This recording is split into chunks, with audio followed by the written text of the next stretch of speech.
morning from Veliko Tarnovo, Bulgaria. We are fresh and rested. Speaking of rested, we highly recommend the Airbnb or apartment that we're staying in. We will link it below. The views, you guys, ooh, delicious, and we so enjoyed them this morning. But it is time to go get some coffee, get a snack, and get this day going because we have one full day in town and we have a lot of touristing to do.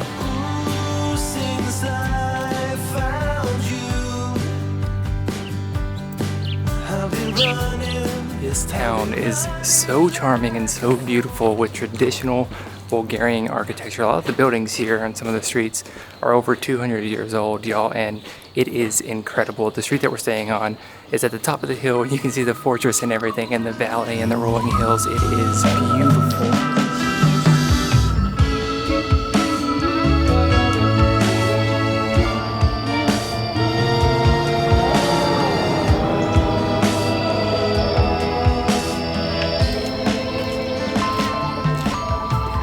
Bushes here are just amazing. It feels like every other house has these ginormous plants that are just in full bloom right now. It's early summer and they smell amazing. There's one near where we're staying that is lavender roses, which I don't think I knew grew naturally. I thought maybe if they were like lavender or purple they were dyed, but oh, they're so striking. And you walk by them and they smell so good. It's gorgeous. This is just the cutest little alleyway that we've seen so far. It is so charming. And the plants and all the colors and the woodwork. It's beautiful. This town is charming. It's a dead end, but it was a lovely walk. This little alley, the way that the walls of the houses are and this tight alleyway reminds me of when we went to South Korea, which we didn't vlog back then, but what was the name of that town? Hanbok Village? Hanok Village, and we wore hanbok, the traditional outfits, and we went and walked around, and it reminds me of that town a bit, which is so interesting because like South Korea and Bulgaria don't look the same, but yet it's giving me the same feeling.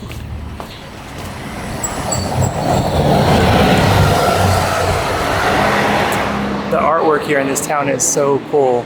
You see behind me, if I had to guess, those are the three brothers who basically helped the Bulgarian Empire, the Second Bulgarian Empire, basically be liberated from, I think, the Byzantine Empire in the 1100s. So that painting is on this wall here, overlooking beautiful, beautiful views of Veliko Tarnovo. One of the to-dos you'll see if you look on TripAdvisor or something about Veliko Tarnovo is to go see the monument to the Artisan dynasty. But if you don't want to walk all the way over there, this is a perfect vantage point. You can see it in all its glory, completely unobstructed. Also, you have gorgeous views of the river. You can see the bridges over there where the train goes by. This is a great spot. It's lovely. And there's shade.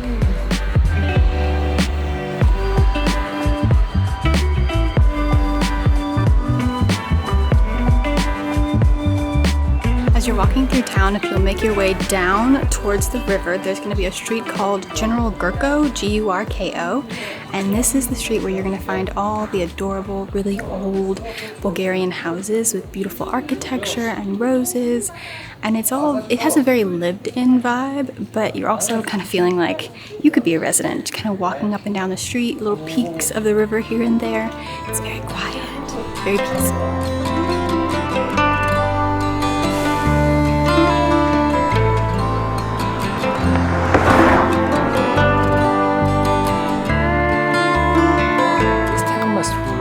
Draw in some of the creatives and the artists because everywhere we've walked, especially on the staircases, there's usually a couple that are just sitting there painting something, either a viewpoint or some abstract painting or something that's just very creative, and you kind of feel like, oh, they're on the staircase, it's a block and I walk through, but they leave just enough space so you can walk through, so just walk past them, enjoy the art if you see them on the staircases.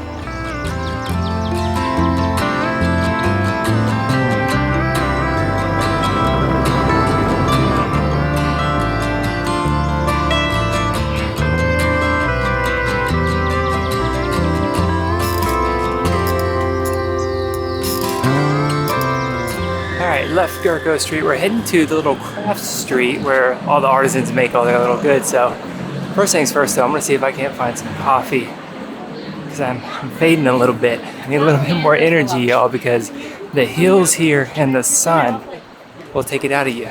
Be warned. Alright, we stopped in to Shakerjinica, which is a cute little shop. They have a bunch of sweets on display that you can choose from, and they have Turkish coffee as well. Also called on the sign out there, coffee in the sand, which is the Turkish coffee. They cook in the sand in the pot and they pour it for you, which has a little bit of grittiness. It has that kind of malty chocolatiness to it. It's not like straight liquid, right? There's a little bit of the grounds in there. So just know that going in if you get the Turkish coffee. So I wasn't in the mood for a hot coffee, but I got a couple little treats. We got some Turkish Delight, which I completely forgot existed until we were in Greece recently. And then Jordan asked the shopkeeper what her favorite was. And we were directed this way, and I was told there's cacao, tahini, and it looks like maybe walnuts or pecans in there as well. It's quite like firm. But let's give it a nibble. Yeah, okay, so this is what it's like. If you've ever had fudge, like American fudge, it's like that, a bit drier and maybe even more dense. But it feels very hard, but when you bite it, it's soft and easy to bite. It's very nutty. It's good. I think this would be excellent with coffee. Good. The green is watermelon. That's good. That was a surprise. So one of the main draws of this particular part of town are all the artisan shops, and they're not just like made abroad kind of souvenir shops. These are handmade.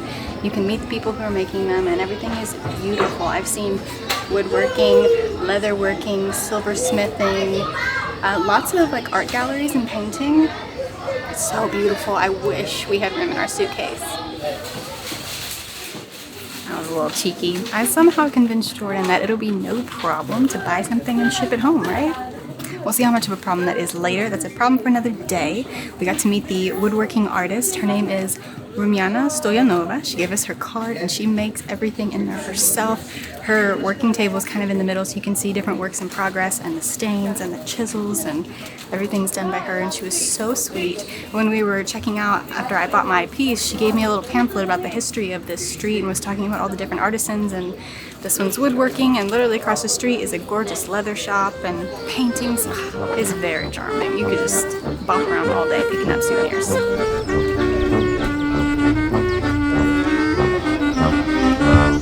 Yeah, I said yes to the little cheese cutting board thing that Ashley got because that was a group decision, as are all money it decisions. was a group decision, but it takes two to make the decision. And I told Ashley her birthday's coming up and I didn't know what to get her, and she was like, I just want you to say yes to a lot of little things for the next couple of months. I believe I said I want a sprinkle of yeses over the next few months, because homeboy can be a no kind of guy. I'm a little penny pincher sometimes.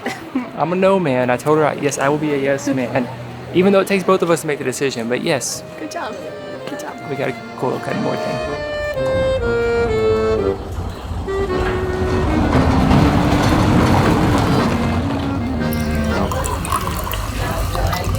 First course of lunch has arrived. We've stopped at this gorgeous Bulgarian restaurant. It's right in the heart of town. We'll put the name here because I'm not sure how to pronounce it. But we've got a typical Bulgarian salad to start. This is a Shopska Salad. It kind of reminds me of a Greek salad with a little bit more going on. We've got tomatoes, cucumbers, cheese, olives, parsley. It looks delicious. I have both read and experienced that in Bulgarian restaurants, each thing just kind of comes when it's ready. It's not like you get your starter and then. They just bring it when it's ready. So just be prepared to eat whatever they bring whenever they bring it. It's good. It's different than a feta. It's a lot more mild, but a very similar texture. The whole thing is very bright, very summery. The tomatoes are actually very, very good. And it's got this pepper. Do we think it's spicy? No, it tastes like a bell pepper. It's not spicy at all. It's so brave.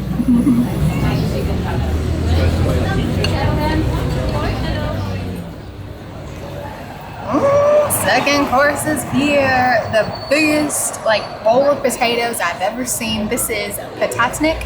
It's a potato, spinach, and cheese dish. It's topped with a yogurt sauce, I guess, and some dill. It smells incredible.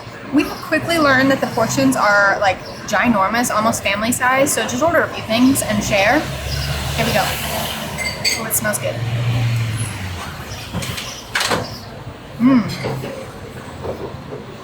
Yes, I'm into that. I'm real into that. That tastes like Thanksgiving. Like it's warm and so cozy and savory, and the sour cream is excellent with it. I'm real into that. Yeah. That's delicious. That's delicious. Oh, look at this. This is called, I think, kashimek. It is like a maize dish, a corn base. It looks a little bit like a polenta. So the corn is very fluffy and light. And you get a little bit of that spice in the paprika. It's very subtle. But that cheese, I think, is like the star of the show on this dish. The polenta stuff is just a vessel to get the cheese into your mouth and fill you up a little bit. This is very, very good.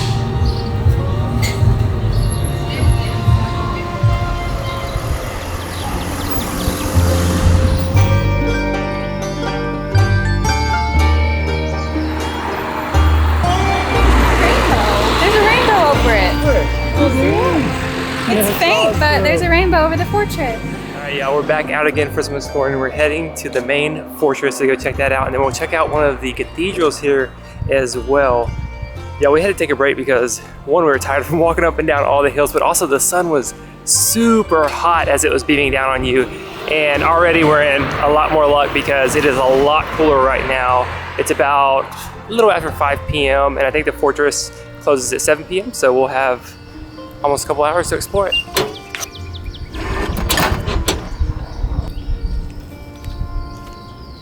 Welcome to Tsarevets Fortress. Entrance is 10 lev per person, which is about 5 USD. You can get your tickets at the yellow sign, the little box office right outside the big grand walkway, and we're gonna make our way up these cobblestones and into the fortress.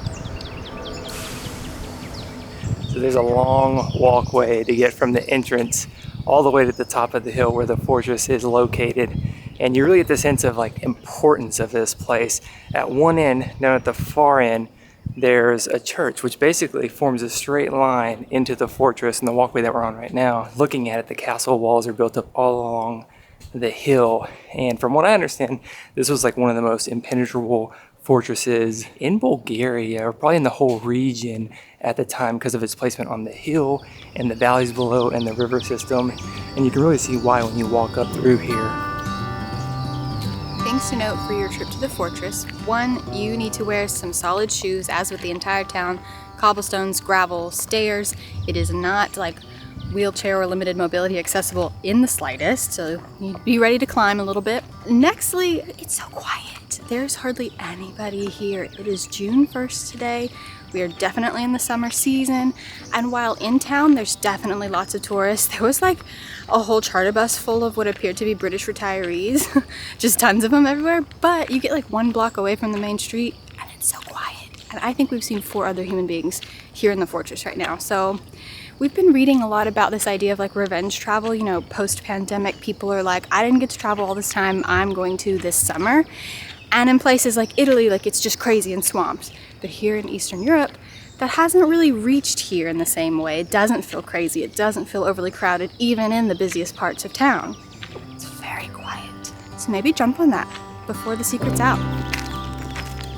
I think it's important to note that most of the stuff here at the fortress are ruins. I was expecting, based on the map at the entrance, for there to be, you know, more buildings that were well preserved that showed everything. Like there's the Palace of the Kings. There's also what's supposed to be here where I'm standing now is the monastery at the execution site at the end of the fortress, but it's just ruins, right? There's not the building structures that you see on the images. Also, there's not a lot of information for you as a tourist here. There are signs, but they're very much in Bulgarian. You know, there's no English signs basically for you to have that translation to kind of know what's the history here, what's the significance of it and whatnot.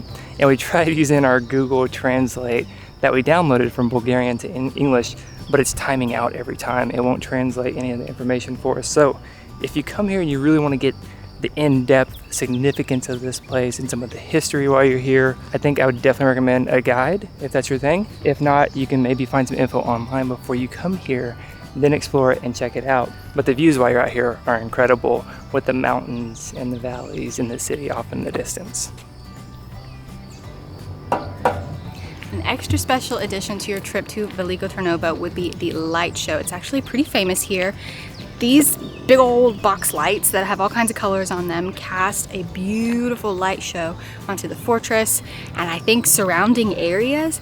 And I think it happens on like special holidays and things, and we are just missing the upcoming one.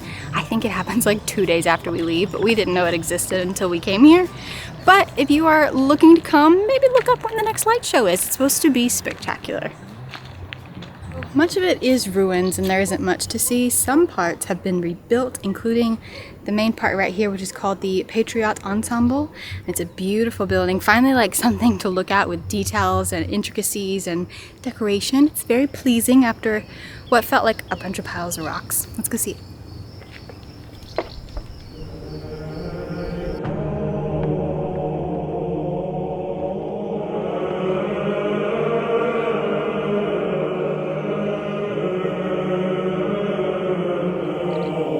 I think we both enjoyed that a little more than we expected. The paintings in there are very interesting, a lot to look at. They're kind of, I don't know if harsh is the word. There's just a lot happening and almost feels a little scary. It's very like intense, but then the atmosphere is peaceful. There was like kind of hymn music playing and it's cool in there, kind of somber. It was really interesting. Also, like the style of the murals gives me sort of Art Deco vibes. I don't know when they were painted, but they're really interesting to look at. Very beautiful. So far, the highlight of the trip to the fortress.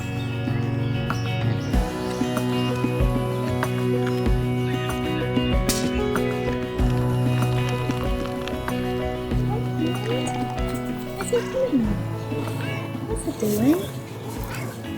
Oh, you want attentions? Okay. Big stretch. Big stretch.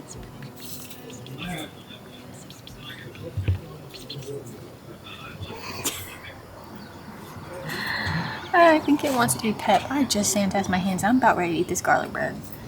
We are at the gorgeous Gurko Hotel. We're back on that General Gurko street that we were on earlier. Magnificent views. We've ordered a little bit of kind of snacks for dinner and a Bulgarian made beer. It's quite nice. And the kitties just want to come hang out and I want to play with them so bad. Oh, what a little chicken tender.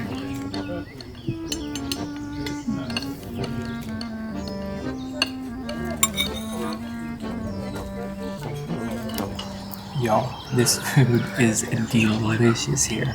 I would say it's probably like 3 times better than lunch earlier today. The Shopska Salad is really fresh, really delicious with big chunks of cucumber and tomato and olives and cheese. These dips, there's 3 different dips. I don't know what they are. They are delicious. The white one's probably my favorite. I actually really like this one over here, which is like kind of like a southwestern flavor. And there's a spicy one. The potatoes are delicious. With this garlic bread, y'all, it hits. It's delicious. And the beer, the Bulgarian beer, you gotta get it when you're here. I guess that's it for the day. We really hoped you enjoyed this look around Veliko Tarnovo. We very much enjoyed it. I think our final thought is that we highly recommend, and we consider it like an excellent sort of 1 to 2 night stay. A lot of people do day trips, but I would recommend staying at night because the vibe is much more calm and the sunsets are gorgeous and everything's just a little quieter, right? So we definitely recommend coming. It is an absolute hidden gem of Eastern Europe or Europe in general. And it's been a good day. A big, long, lots of steps kind of day, but we'll see you in the next one.